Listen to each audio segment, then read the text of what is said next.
Mike Brown, the former FEMA director. Joining us here is the former FEMA director. History, I think, was very unkind to you, my friend. Very unkind. Mr. Brown, thanks for being with us.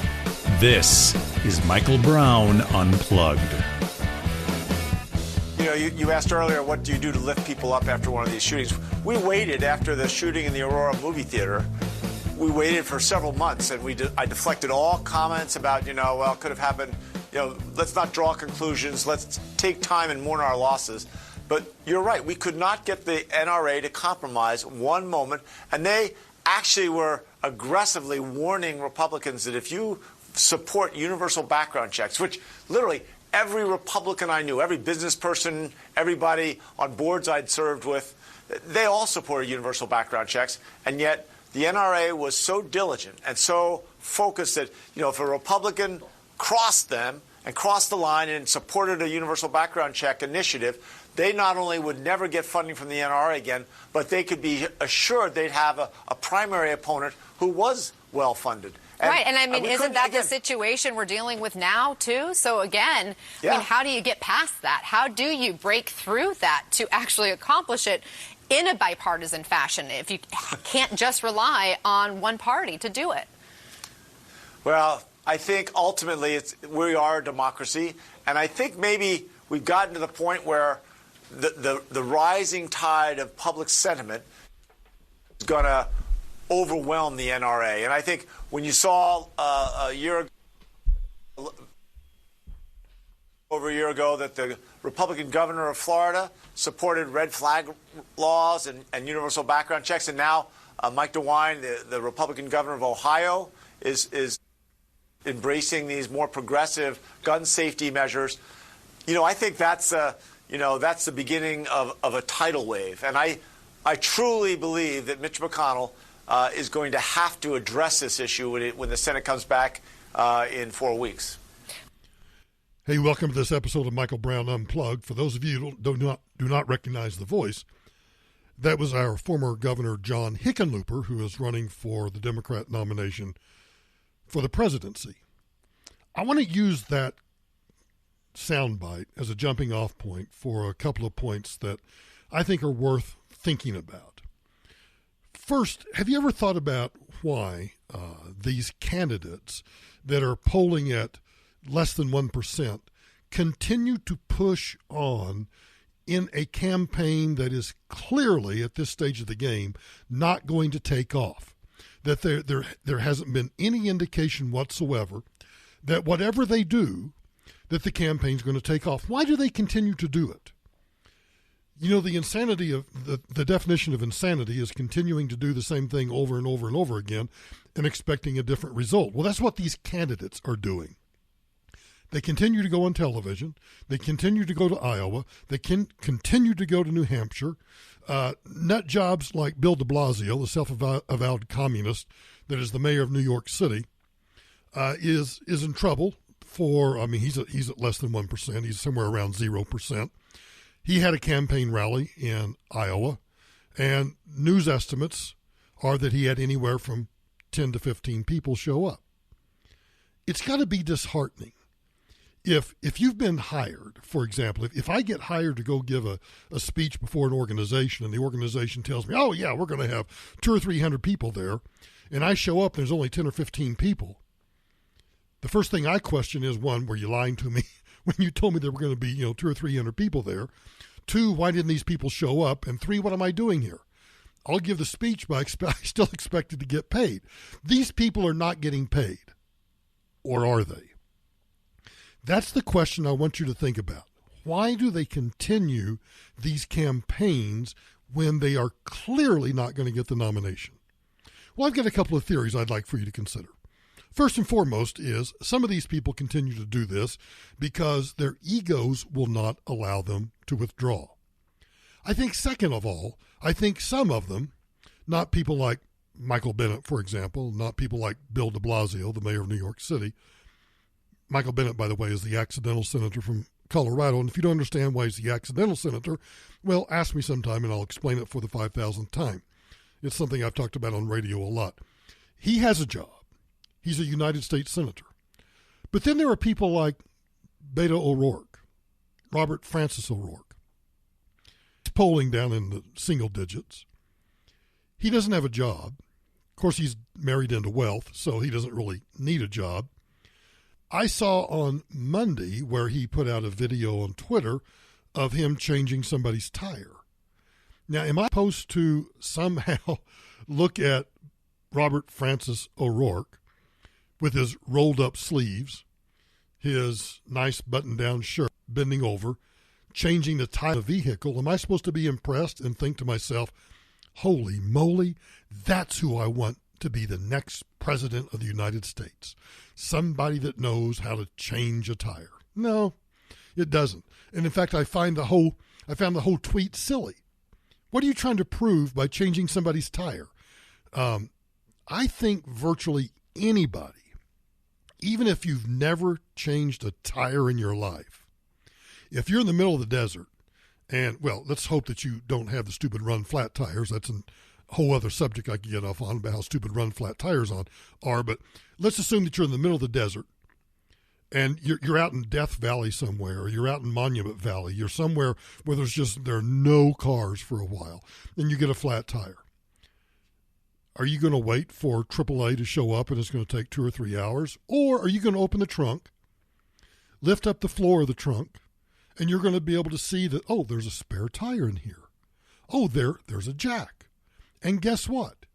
There are instructions on how to do it. So if you have an IQ above room temperature, you can probably read the instructions. You can probably change your own tire. You don't have to wait on AAA to show up. I'm not impressed by Robert Francis O'Rourke changing a tire. Back to John Hickenlooper. Why does he continue to run? I have a theory about him. Some say that's because he's doing this because at some point he wants to jump into the U.S. Senate race in Colorado and join the herd of Democrats that are already in the herd that want to run against the incumbent Republican Senator Cory Gardner. I think it's probably too late for John Hickenlooper to do that. So why would he remain in the race if it's too late, making the assumption that it is too late that for him to jump into the Senate race? I would argue it's because he wants to be a cabinet secretary. He wants to be the Secretary of Health and Human Services. He wants to be the Secretary of, craft beer brewing. He wants to be the Secretary of something. They are doing this because they're trying to increase their name recognition in order to hopefully get a job in whatever candidate ends up being the Democrat nominee. And if that nominee ends up beating Donald Trump in 2020, then people will look around. Oh, yeah, I saw John Hickenlooper on the campaign trail a lot, and I think he might make a good Secretary of X. So I'll call John in. I also think they're doing it to raise their visibility.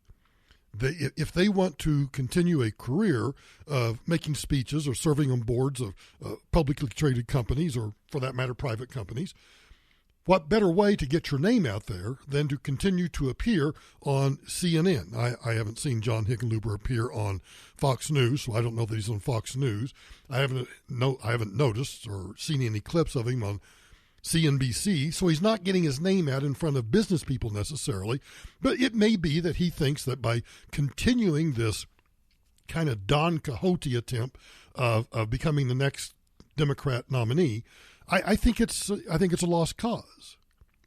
But then the other things I wanted to talk about with respect to his comments was how Colorado passed back in 2013 all of these different gun laws. What nobody challenged him about was what's happened in Colorado since then. Well, if the CNN staff had bothered to do any basic research on the issue, they would have discovered, according to the FBI crime statistics, that the per capita violent crime rate increased steadily from about 307 violent crime incidents per 100,000 residents in 2012 to 368 in 2017, an increase of 20%, which is the highest level since 2006. But even more striking than the increase in violent crime in Colorado is the fact that there has been a steady drop every year between 2006 and 2013 before the rate started increasing again. Now let's talk about homicides in particular, because he's talking about guns and the need for universal background checks. I'll get to universal background checks in just a second, but let's talk about guns for a second. Let's talk about homicides. In Colorado, when you talk about homicides, they had already started to increase in 2011. The number continued to move upward from 152 homicides in 2012 to 221 in 2017. That, again, is the highest number of homicides in Colorado since 1986. Or, if you adjust it for population growth, the homicide rate became the highest since 2004. But, of course, CNN isn't going to ask John Hickenlooper about, well, you passed all these gun laws. What was the effect on crime in your state? I don't know whether CNN knows the answer to that question and they don't want that to be aired, or they just don't really care. I honestly think it's the latter. Knowing how producers and how bookers work, all they know is ask this candidate these 2 or 3 questions. And this candidate is a reliable liberal who will give you the great talking points. That's all you care about, and then you move on to the next topic. I think that's what's really going on. But then John Hickenlooper talked about how in 2013, not one Republican voted for these gun laws. And, of course, he blames the NRA for that. I don't think the NRA deserves much, if all, the credit for no Republican voting against those gun laws in 2013.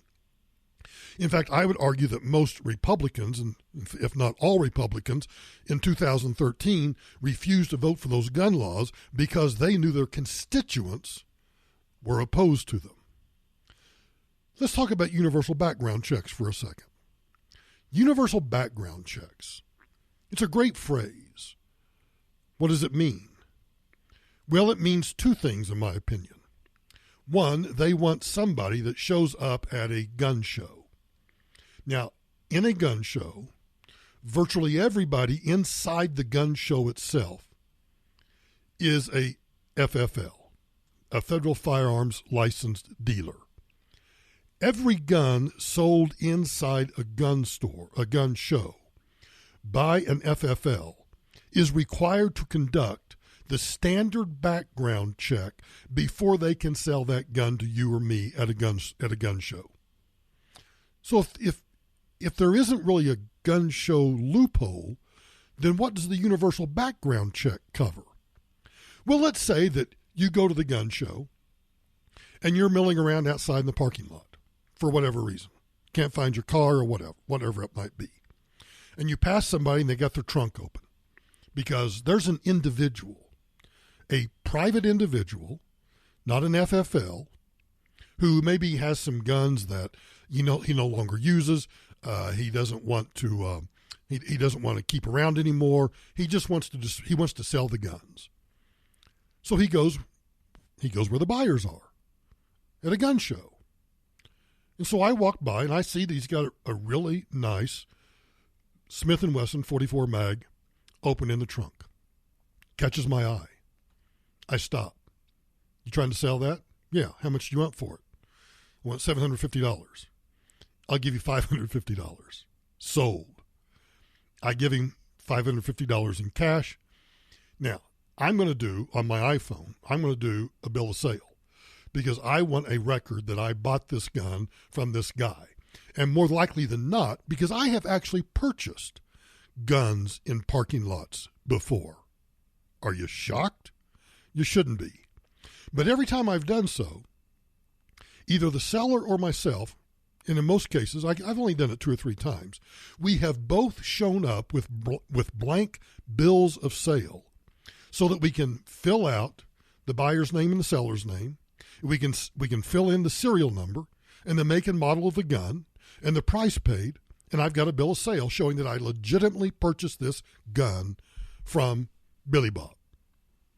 Now, the only time I've not done that, the only time I have never done a bill of sale is when a good friend of mine, who's probably listening to this podcast right now, had a gun that he wanted to sell. He told me what the price was. Boom. Wrote him a check, gave him cash. I forget whatever it was. Maybe I did Venmo. Somehow he got X number of dollars for the gun, and I got the gun. And that gun to this day sits at my bedside table. It's a great gun. It might be a gun that I've mentioned before in the past several minutes. So let's tie all of those to universal background checks. What the left wants to do, let me rephrase it. I was going to say what the left wants to do, but I'm fearful that what many Republicans and some conservatives, and maybe even this president, and clearly those on the left want to do, is to impose universal background checks, which means that when I bought that gun from my friend, we would have to go to an FFL and have that FFL conduct a background check before we could consummate the sale. The same is true of that scenario of me walking around in a parking lot outside a gun show and seeing somebody trying to sell a gun out of the back of their trunk. I would need to go inside or go to a gun store, find an FFL somewhere, and have the background check done before we could consummate that sale. That's the whole concept of a universal background check. So here's the question I have for you. How many people do you think are actually going to do that? Do you think my friend and I, for example, are going to, he and I have decided that, he and I pretty much know what each other owns in terms of guns, and sometimes he buys things that over time he no longer wants to use. He knows kind of what I have and what I'm looking for, and every once in a while there might be a, hey, I've got this or I've got that, or hey, I can get this or get that, and so we might buy, sell, and trade guns a lot. And then I think about family members. Hell's bells. My brother-in-law and my son and others have guns, and some of which I'd like to have, and I'm sure I've got some guns that my grandson would like to have. And I'm not going to go do a background check in order to give my grandson a rifle or a shotgun or a handgun for Christmas.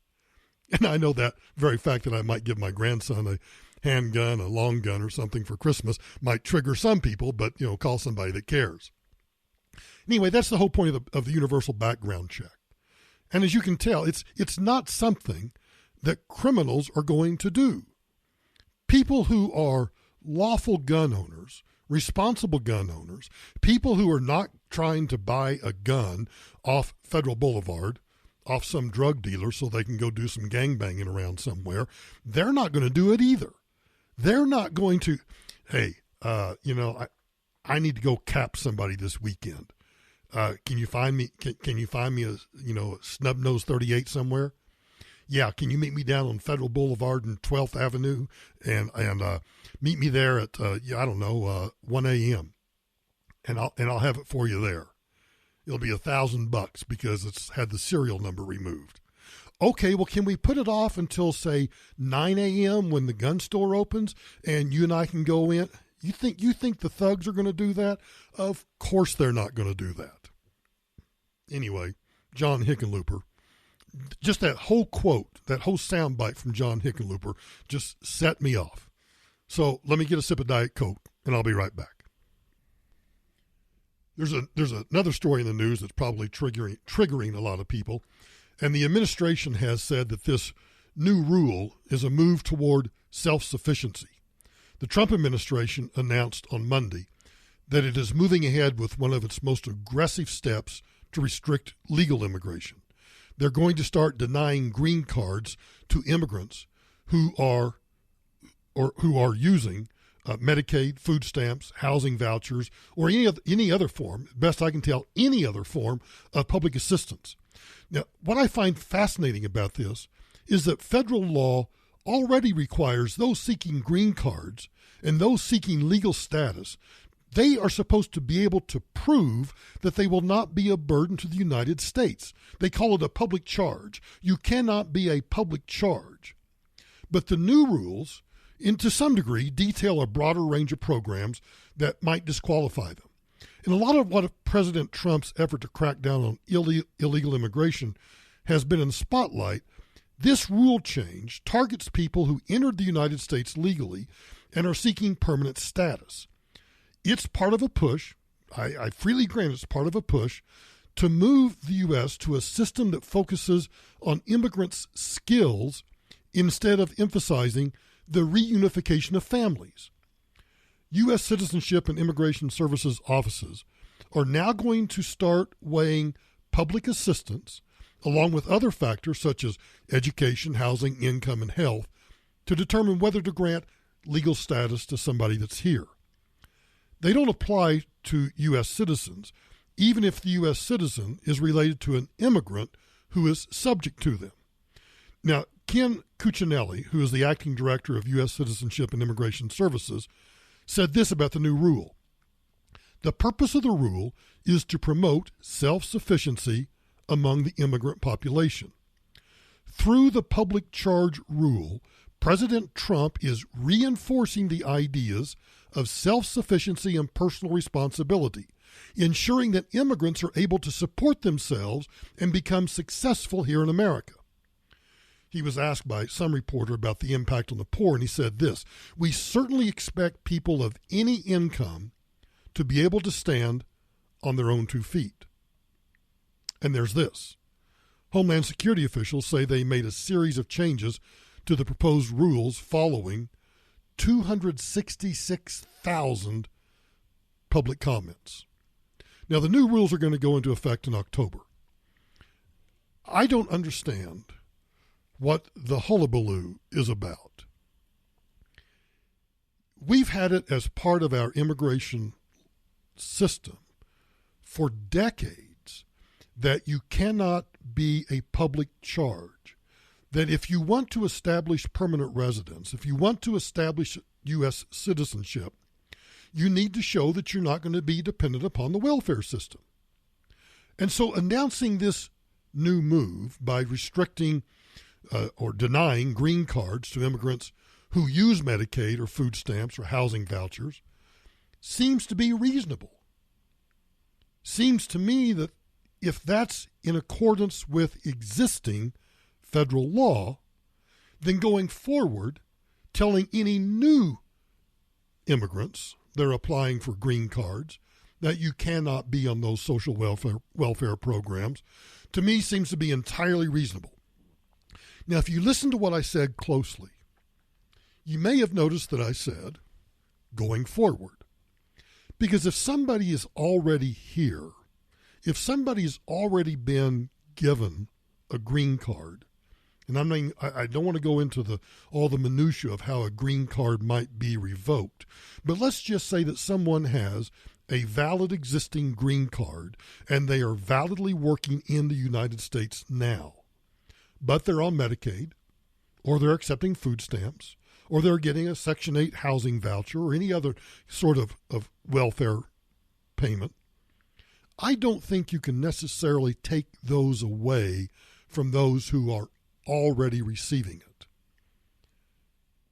I think what you have to do is you have to grandfather this in. And so any new applicants for green cards have to show that they will not be a public charge. Seems perfectly reasonable to me.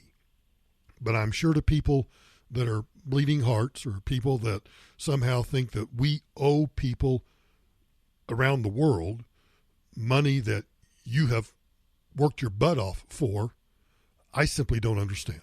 I simply don't understand it. Hang on, I'll be right back. There's a new game in town, and it's called the Biden Gaff game. And it's people are keeping track of the gaffes that Joe Biden makes on the campaign trail. I've largely ignored it because I do think that Joe Biden is gaffe prone, and I think he says some really stupid things. I think the most recent one, though, shows that there's something going on. There's and I forget where I saw this, but I read recently about the psychology of memory and how memory is so subject to, every time we revisit a memory, the neurons might change a little bit based on what has happened since that memory first got embedded into our brains. It's why I'm so very, very careful when I talk about things that occurred when I was the Undersecretary of Homeland Security. whether it be, what I was doing on 9/11 or the weeks and months afterwards, or particular disasters that I might have specific memories about. I really try as hard as I can to make certain that those memories are not being embellished, that those memories are not being distorted, that those memories remain solid, and that I don't allow the passage of time to change those things. Now, there are some memories that I simply forget. And I've always got, like, my lawyer, Andy, to remind me, don't you remember when you testified and you said X? No, I don't remember that at all. Andy does. So Andy is kind of like this memory jar that I've got over here to remind me of a bunch of things that I don't necessarily remember. But when I talk about, if I'm giving a speech somewhere, or somebody asks me a question, or I'm doing a podcast about 9/11, or whatever it might be, I try to be very, very careful about my recollection, and that I don't embellish, or that I don't leave out particular details that might actually be important to the story. I do that because I know psychologically, and I know neurologically, that memories change over time. I'm beginning to worry about Joe Biden. Biden has now falsely claimed that he was vice president during the Parkland shooting. The people are going to make a difference in terms of giving some backbone to those Republicans in particular, and a few Democrats who are afraid to take them on, all of you. We have to go into their communities, take them on. That's why Mayor Bloomberg is doing such an incredible job. He's using his fortune and his money to increase the safety of the American people. And we should be going directly into the area, go into the teeth of the issue. Let people know exactly what's happening and what we're going to do, and we're going to vote against them. We're going to organize against them. When you show up, I watched what happened when the kids from Parkland marched up to, and I met with them, and then they went off to up on the hill when I was vice president. They went off the hill to go into those neighborhoods. All those congressmen were like, "No, I'm not here. I'm not here. Don't tell them I'm around." They're afraid of it. They should be exposed. So here's Joe Biden saying that he was vice president when the deadly high school shooting in Parkland, Florida took place. The only problem is it happened in 2018, 2 years after he left office. Just the latest gaffe by the Democrat presidential frontrunner. But Biden's not the only one. Michael Bennet, the accidental senator, the junior, no, actually, he keeps calling him the junior senator. Michael Bennet is the senior senator from the state of Colorado, a Democrat, also running for president. He's the accidental senator, and I say he's the accidental senator because after he moved to Colorado and became the superintendent of the Denver Public Schools and put them in a financial mess, former Democrat Governor Bill Ritter appointed him to become a U.S. senator. He's the accidental senator. He is at the editorial board of the Des Moines Register, and he confuses MS-13. Now, I only use this because I just find it funny. I know and actually you can't see it on the audio, you can only see it on the video, but the first time that he says MS-16, he leans over as if an aide were probably whispering in his ear, MS-13.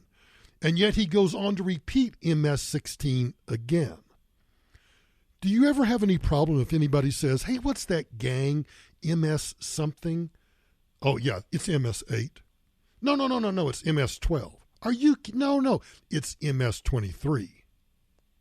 John Tester, who's a friend of mine from Montana, just won re-election, barely in Montana, tells a story that I recount in my book of sitting in his tractor in Big Sandy, Montana, listening to Trump, who had come in to campaign for his opponent, talking about MS-16, the gang.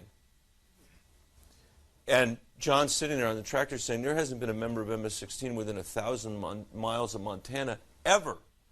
But the number one issue in those races was this. If you could just see it, it's so funny because he says MS-13 and immediately turns as if an aide said, "Senator, it's MS-13. And he turns right back around and says MS-16 once again. I enjoy the gaffes. I just don't think they're newsworthy. I just think they're funny. And it shows that anybody, look, if you think that I am somehow better than these candidates because I've never made a gaffe. You have 13 years of radio and now 80-plus episodes of Michael Brown Unplugged, and I'm sure, in fact, I am certain you'll find gaffes. I just find them humorous. Hang on. The sad part about this next soundbite, Bernie Sanders in Des Moines, Iowa, is that it's not a gaffe. 4 years ago, I came here to Iowa, and I was asked, what is the major national security issue we face? And people thought I'd say ISIS or Al-Qaeda, and those are big issues. The answer that I gave in terms of national security is climate change. Oh, okay.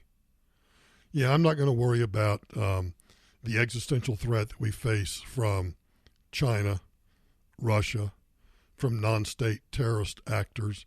I'm not going to worry about the existential threat we face from the Democrats and the socialists that want to take control of the country. Yeah, I'm going to worry more about the weather, the long-term weather, which is what climate is. It's the weather over a long period of time. That's the biggest national security threat we face. Not a gaffe. Unfortunately, not a gaffe. Hang on.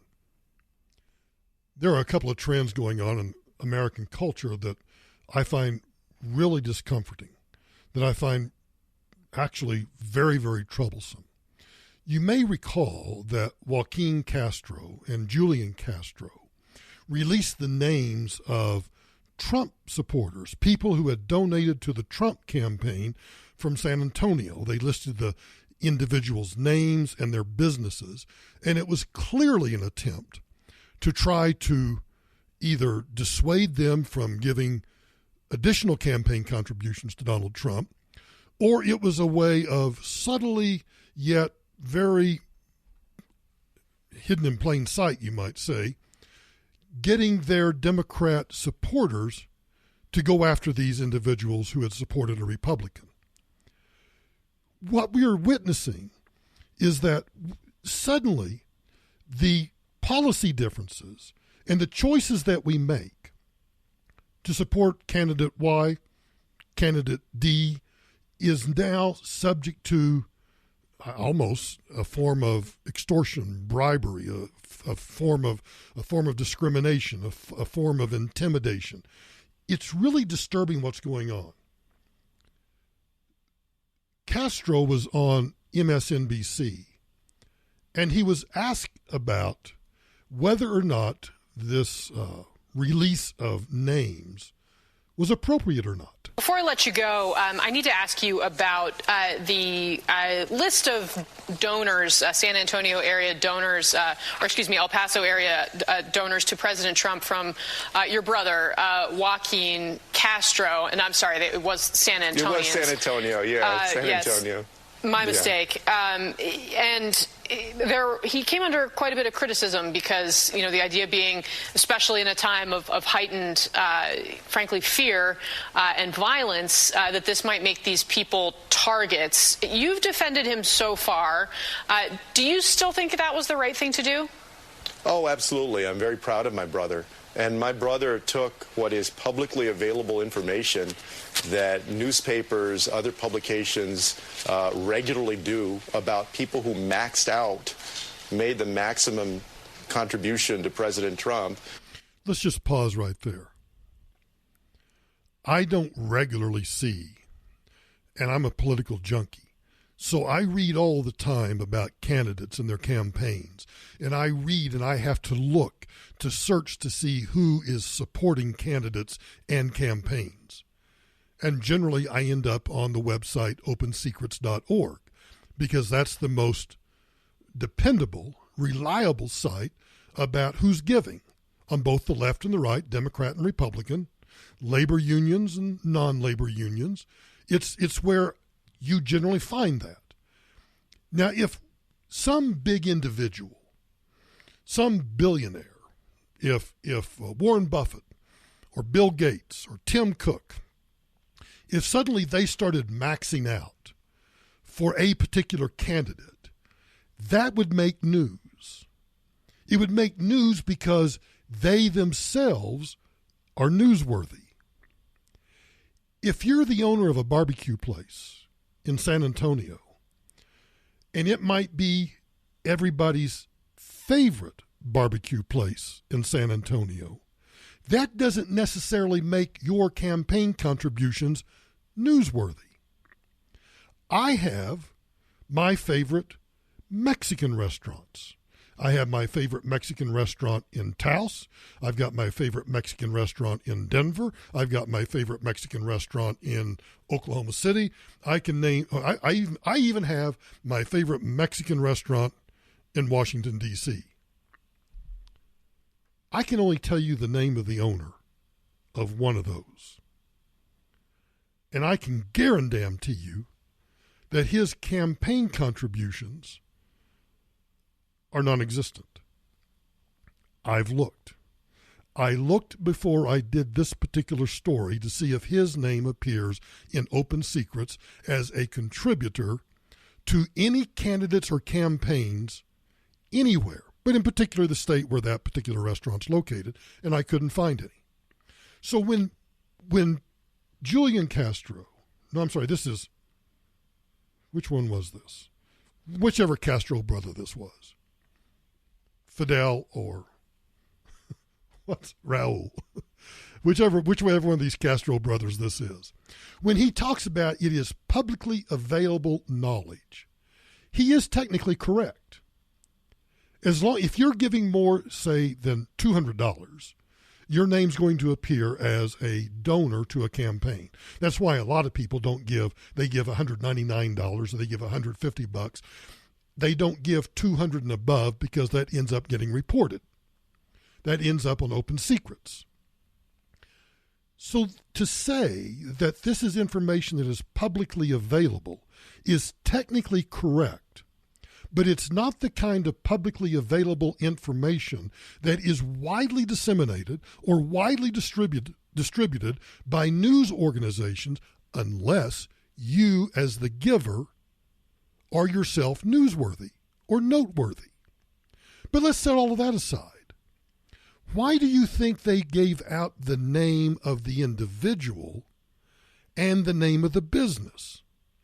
Because they wanted their supporters to know, hey, if you want to go to that restaurant and, according to Maxine Waters, get in their face, make them uncomfortable, or even do a boycott, they've just signaled to all of their supporters, here's the name of the business and here's the name of the owner, all in an effort to intimidate. Here in San Antonio, and he put that forward, as he said, as a lament to say, wow, just look, in this city that is more than 63% Hispanic, a lot of these big business owners who are on this list who have basically made their fortune off of the Hispanic community. Wait a minute. Oh, so it's because they live in a predominantly Hispanic community, San Antonio, and so because apparently Hispanics go eat barbecue at this place, then we need to let everybody know that this white man or Latino man or black man or Asian man or whatever it might be is supporting somebody who is ostensibly anti-Latino. It's all about intimidation. He can try to sugarcoat it all he wants to. And, of course, the MSNBC goober is not going to ask, well, what's going on here? Are putting money into the pocket of a campaign of a president that is turning around and using that money to fund something like 2,000 ads that say that there's a Hispanic invasion in the United States. Isn't that the right of the candidate to do that? And isn't it the right of the individuals to support the candidates of their choice without fear of retribution? I find that very disappointing. Well, you know what? You may find it disappointing. I call it freedom. Very ironic.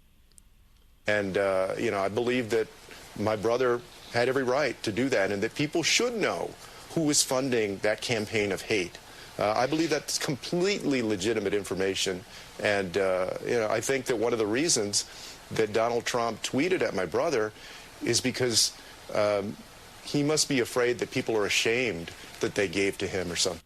Well, actually, that's not true, because you know what happened? Governor Abbott of Texas showed up at the barbecue place and tweeted out how great the barbecue was and how happy he was to support that particular barbecue place. And then I heard from a friend of mine, lives in the area, that you can no longer even get into the place because it is so busy. The Castro's attempt at intimidation failed.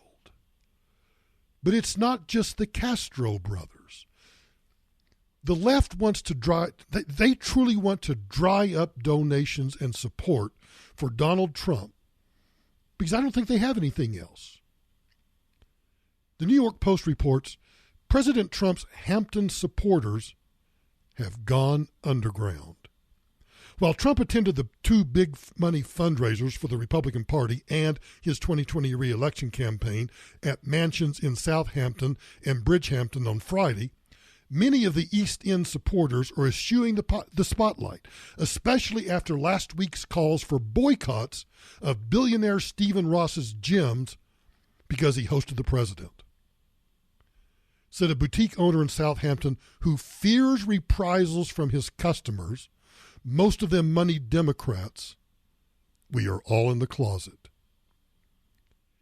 He fears reprisals that if he speaks openly about his allegiance to Trump, quote, it's like you have this disease and people want to run away from you. A builder based in West Hampton worried that his customers would boycott his services if he reveals his support of the president, telling the New York Post, quote, people have really strong opinions here, and if you go around wearing a MAGA hat, you really need to fear physical violence, he said. The left is an existential threat to freedom and liberty in this country. When you start doxing and when you start using fear and intimidation against your opponent's financial backers and supporters, you are the antithesis of freedom and liberty. You are the antithesis. You remember how many times we were told this is not who we are? How many times does Nancy Pelosi or some other Yahoo Democrat stand up and talk about this isn't who we are as a nation? Well, let me get up on that same freaking soapbox and say this is not who we are as a nation. If you go around trying to intimidate people because of their support of this or that candidate, and you want to intimidate them, you want to put them in fear for their business, for their livelihood, that is not who we are. And I deem you an existential threat to freedom and liberty and open elections in this country. And who's it coming from? Democrats. I have yet to, in fact, I would challenge anyone listening to this podcast that if you know of a Republican who has done something similar, I want to know about it. Because I'll call them out too. Existential threats. I mean it. You know, I don't often go on Reddit, but when I do, I'm also awfully glad that I did. A woman on Reddit told the following story. I work as an event planner. It was the wedding of two fairly wealthy families, and the bride had decided on a rather rural, shabby chic aesthetic. You know what? I'm from a rural area, and shabby chic, what does that mean? My blue jeans and old hiking shoes or hiking boots? Bite me. The reception, she decided, would take place on a family property in a historic barn. This caused a huge flurry of issues between having to have the barn cleaned, the fact that we needed auxiliary tents as the barn wasn't big enough, and the fact that the property lacked electricity and running water. The latter was solved with a bank of generators, tubs of water for catering, and a side tent with porta-johns hidden inside. The bride had, to be honest, been quite a bridezilla, but it's my job to deal with those things. At this point, the ceremony had ended, cocktail hour is shutting down, professional photos were taken. We were prepping to transition to the entrance of the bridal party, which would be followed immediately by the first dance and cake cutting. During this, the dinner would be staged, so every aspect was being fairly carefully timed out. She goes on to say, I was speaking to the caterer when I happened to glance over and see the most curious blend of expressions pass over the bride's face, and she frantically waved down my assistant. A few moments later, my headset beeped on, and my assistant said, quote, "We have an issue." It turns out that the bride had gambled on a fart and lost in a big way. She was wearing a huge full ball gown with fitted bones strapless top in a sort of embellished mesh. Underneath, she had a shaper garment and hoops and slips. We had already realized there was no way of getting her to the bathroom. We had issues getting her into the limo.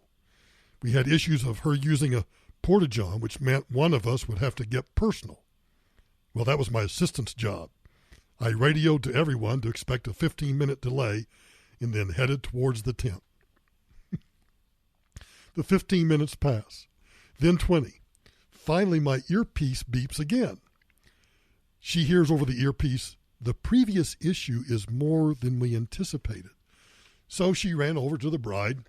Turns out the bride had been using some health shakes in an attempt to fix last-minute bloating. Well, these shakes had mixed poorly with the cocktails. She had eaten a fairly decent breakfast, but the substance that had come out of her body as a result defied explanation. It was slimy, even oily, with stringy bits in the consistency of hair gel. Generally, a substance no human body should emit. But the thing that set it over the edge was that the shaper the bride wore was a latex deal that came down over the thighs and up to her bra. Waterproof, the poo had just sort of filled it like a water balloon of horror. My assistant had made the mistake, I might add. My assistant had opened up the snap crotch and just released the evil trickling down the bride's thighs. My assistant quickly sealed it back up, and she and the bride tried vainly to wipe up the goo dry with toilet paper, which just spread it around, so they just gave up.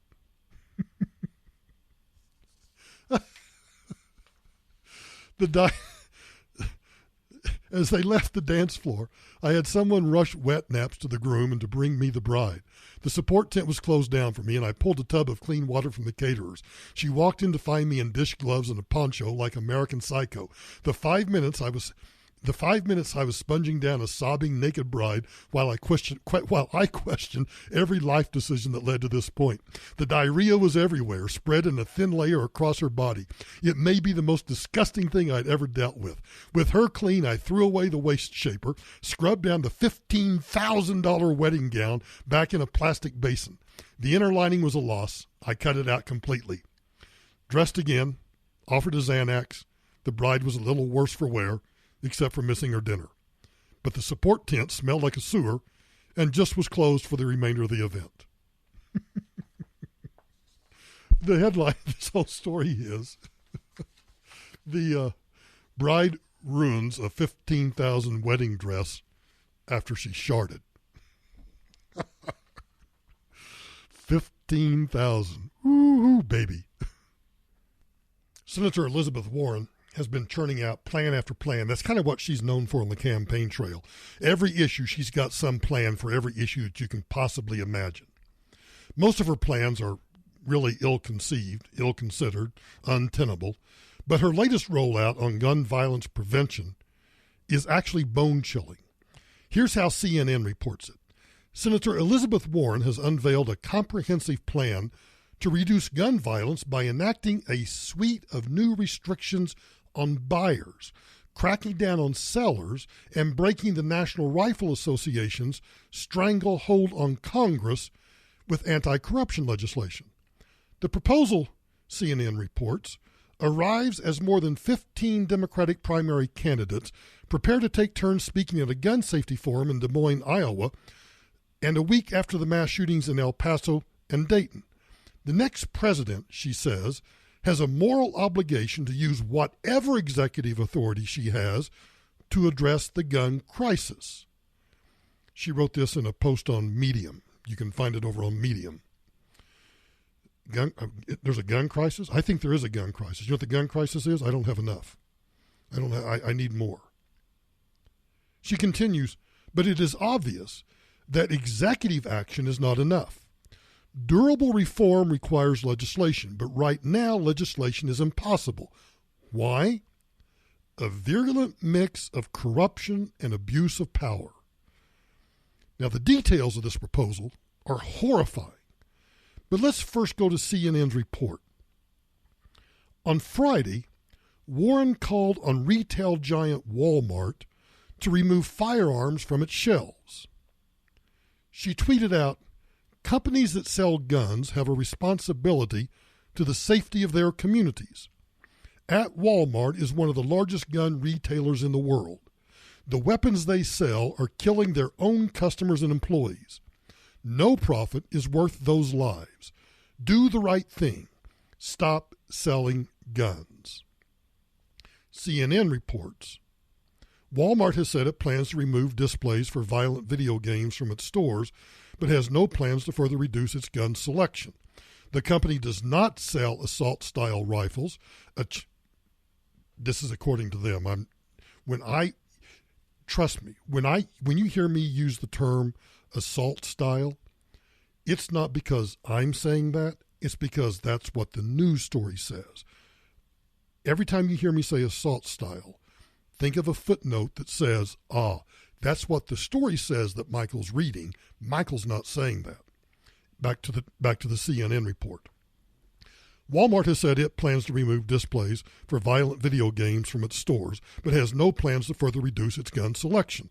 The company does not sell assault-style rifles, a change made after the 2012 Sandy Hook massacre, or any weapons to people under 21 years old.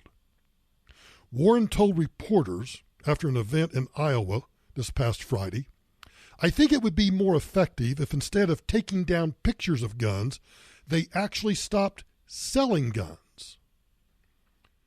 You know, this attack on Walmart is not only unfounded, but extremely revealing in terms of the radical left's true plans.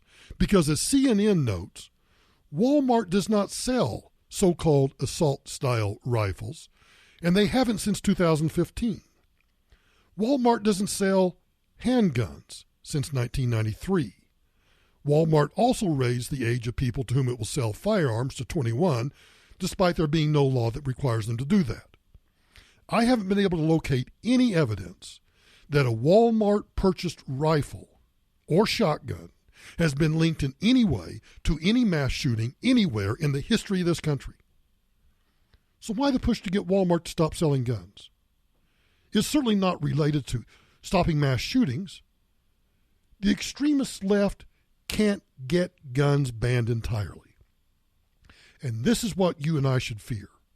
So they want to ensure that they can't be sold to law-abiding Americans.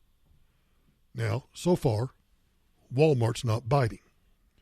And you know, this whole thing about Walmart reminds me, Democrat and presidential candidate Tulsi Gabbard was asked back on August 9 if Walmart should stop selling firearms. Listen closely. This is the right answer.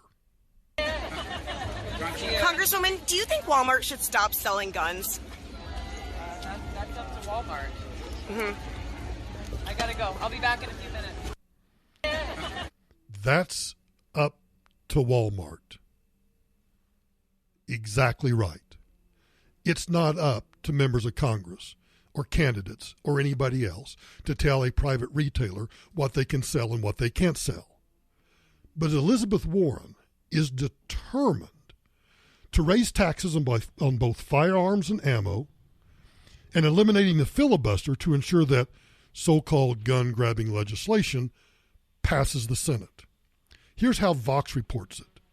Less than a week after mass shootings in El Paso and Dayton, Senator Warren has released one of the most sweeping gun policy proposals of the Democratic presidential candidates, and she set a big objective for the plan to get U.S. gun deaths down by 80%. I'm thinking to myself, 80%? I thought if it just saved one life.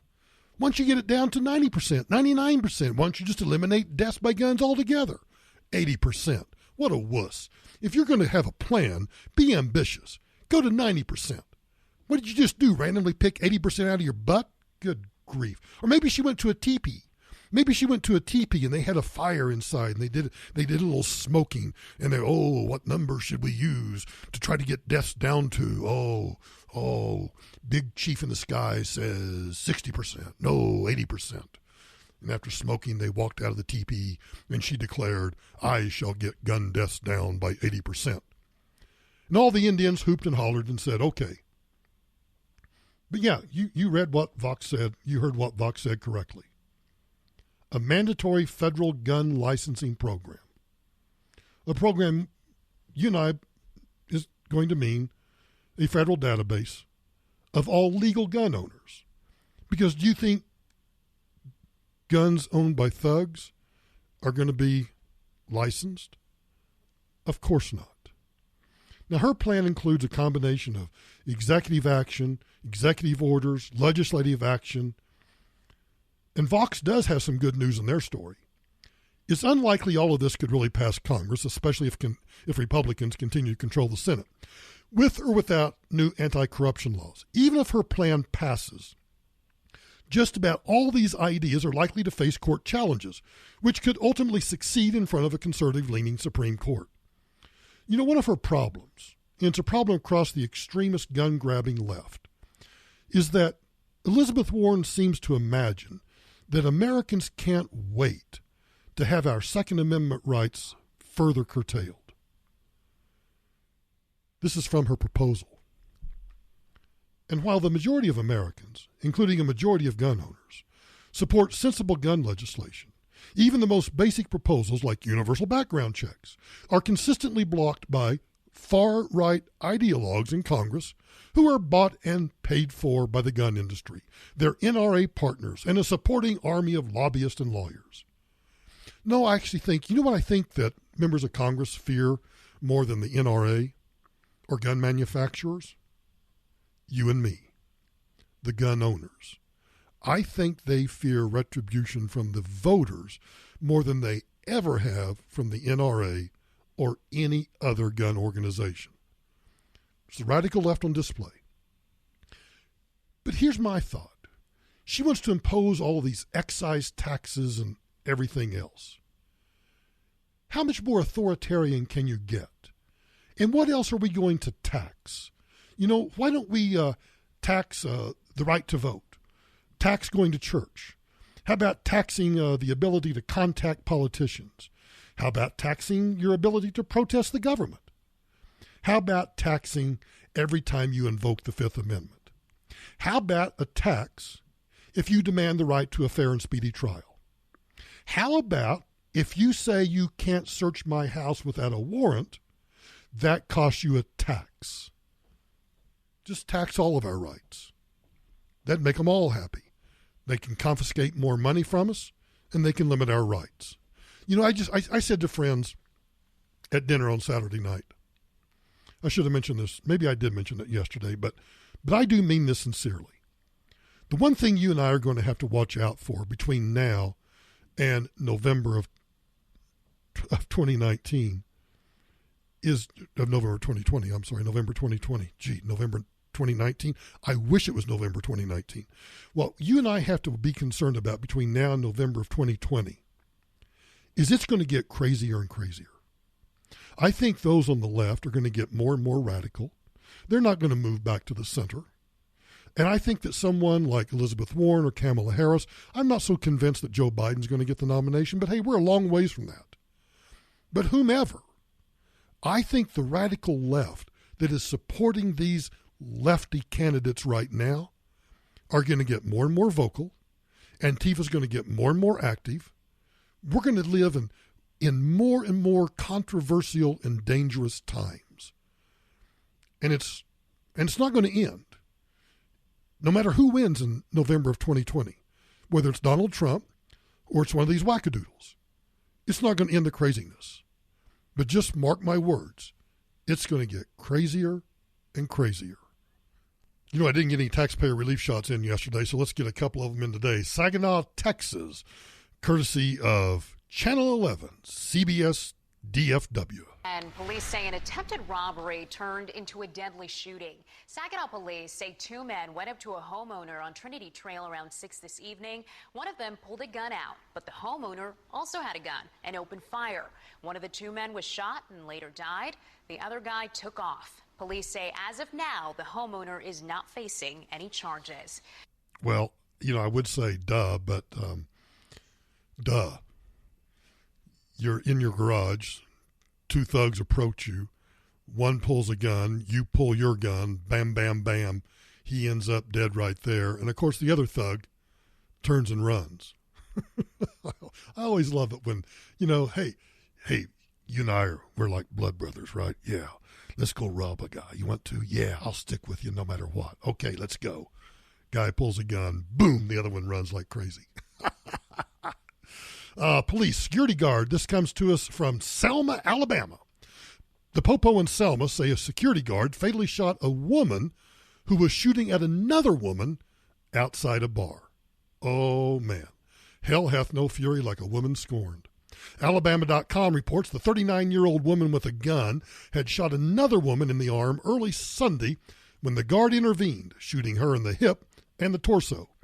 She was taken to the hospital where she was pronounced dead. Interim Selma Police Chief Robert Green says the guard had witnessed the older woman shooting at a 23-year-old female in front of the small street inn. Yeah, the small street inn, as opposed to the big street inn. Deputies, the last one comes to us from Zachary, Louisiana. The Popo says that a Zachary homeowner shot a nude man who forced his way into a home. The New Orleans Advocate reports, the Baton Rouge Advocate reports that the shooting happened early Sunday morning. The East Baton Rouge Parish Sheriff's Office told the paper that the homeowner said he went outside to investigate why his dog was barking and discovered the man. The homeowner said he told the man several times to back up, but he didn't listen. Well, you didn't want, here's the problem. You got a nude man in your backyard. You're already like, ugh, seriously? So you got your weapon. Do you tell him to back up?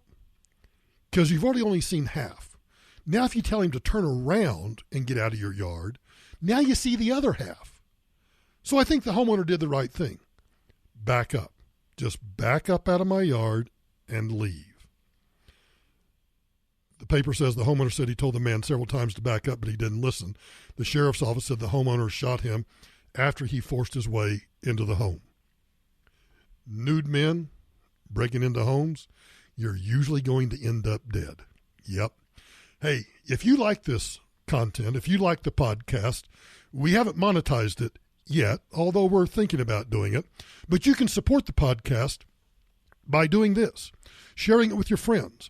If you listen on iTunes or you listen on the iHeart app or anywhere else, there's usually a share button. And if you will share it with friends, email it, send it to whatever, send a link out, tweet the link out, email the link out, whatever, that's incredibly helpful. On iTunes, if you can leave us a 5-star rating and write a review, that's very helpful. On iHeart, if you can share it, follow, whatever, that's great too.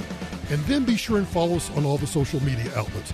And you know the drill. All you have to do is go to the website, michaelbrowntoday.com. michaelbrowntoday.com.